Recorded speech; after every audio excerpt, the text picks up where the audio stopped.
So, are you still in the pound yen? Or you? No, I came out. Okay. So I did thought I. cash in. You took profits? Okay. And Saqib, you also took profits on the pound yen? Yeah, I did, yeah. Okay. And as you see, that I mean, the strategy just closed the trade up here. So that was a good exit. Anybody has anything else other than the pound yen? We were also in the euro yen. I guess Simon is gone, huh? All right, cool. All right. So let's prepare now for the next session and see what we're gonna take. Okay. The Aussie. Let me turn this off for a second.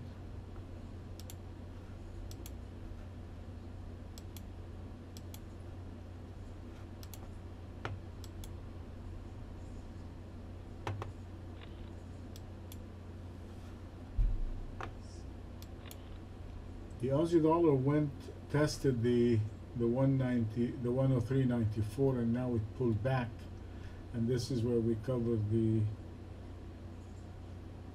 Aussie. So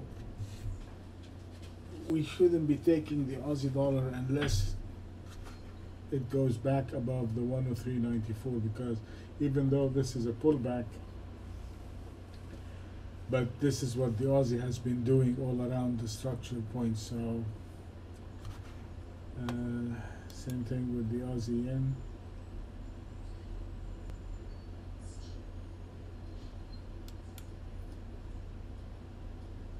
Did anybody take the Euro Aussie this morning on the short side? Does any of you guys have any observation from the previous session or something you'd like to share with us in preparing for the next session? Any ideas, suggestions? Euro sterling short, Mike. Okay. The Euro sterling short was actually a good trade, and it's below the next structure point, which is the 80.66, which makes it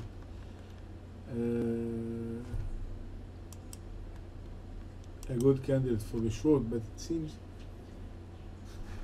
the pound dollar is actually very strong. It came above the structure. That's why you see that the euro is weakening on the radar screen, and the pound came above the 159.80 from yesterday.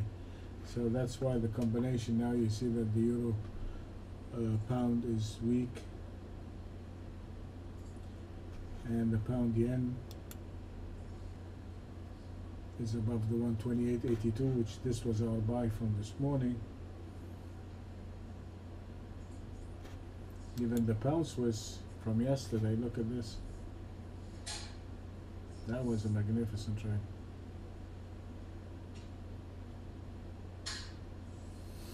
The question is, this session we're having a lot of dollar news coming out today. We have the unemployment, the weekly unemployment. What else do we have today coming up in the New York session? Core durable goods orders, unemployment claims. Yeah. They're both at 1:30. Yeah. Oh, there's also durable goods orders at 1:30, and pending home sales at 3 p.m. Yeah. I think we can anticipate the unemployment, we can anticipate the durable goods, both of them to be okay, good. The big daddy is the housing number at 3 o'clock UK time, that is. Mike, on the pound dollar, Yeah. the move that took place in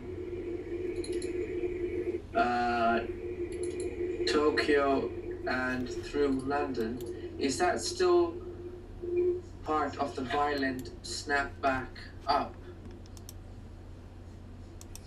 Well, when you say violent snapback, what are you?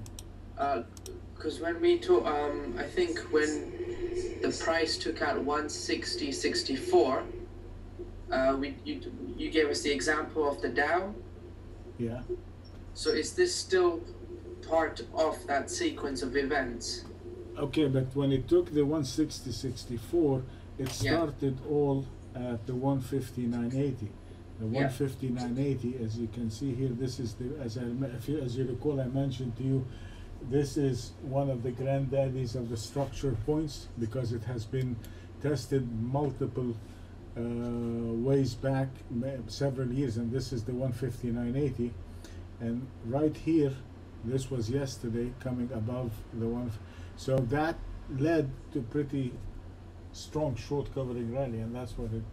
So the answer is yes, it's a big short covering rally that's taken 2 days now, and I think we should take us to test the 161.66. So the short answer is yes. And if you see on the index,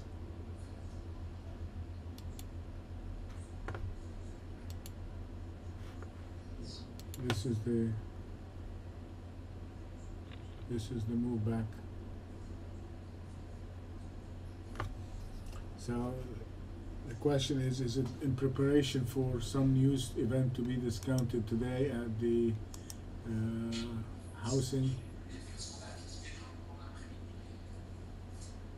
As we're going to focus on the pound on the long side this morning, we're still going to focus on the yen to the downside, because as you can see here, the yen is still pushing down.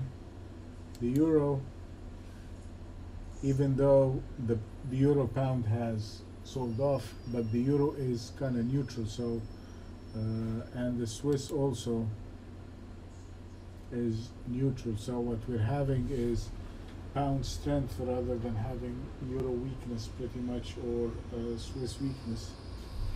So this pound move that we see here, the 66 pips on the pound dollar, the 47 pips on the euro and the pound yen. I mean, you don't see, this is the only pair that is actually green in the European session. The Aussie is kind of neutral, just 10 pips. The euro is slightly weak, and the dollar. So this is short covering that's coming into the euro this morning, and into the pound this morning is more short covering than anything. So we will be taking the next buys out of the ranges to the upside in the pound, and we're going to be kind of cautious when it comes to the dollar because of the news that's coming in, and there isn't really much of any other supporting moves in any other pairs. The euro in general is strong. The yen in general is kind of strong. The only one that is really getting this explosive move is the pound, and that's probably from the short covering rally coming out of the 159.80. So we'll be careful because it's a big news session, but if we get a breakout to the upside in the pound, we will take it.